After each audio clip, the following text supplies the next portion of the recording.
So I'm copying these two files over from my desktop PC to a flash drive, but for some reason it's taking so long. Sometimes it has a transfer speed of even 0 bytes per second, which is very abnormal. So today I'm going to show you guys how to fix that issue. So first, what we're going to do is go to Device Manager. A quick way of accessing that is simply type Device Manager in here in Windows search, and there it is. What you want to do is expand disk drives. Right click your drive and select Properties. That's the USB that I'm trying to fix, and click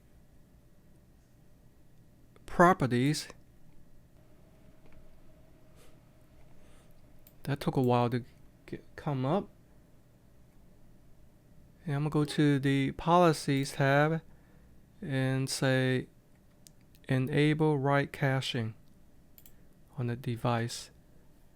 Better Performance. I'm gonna switch to Better Performance. Enable Write Caching, which improves performance by using RAM to temporarily store data before writing it to the drive. So there you see the file is transferred at a much faster rate, and that's how you solve this file transfer problem. Good luck.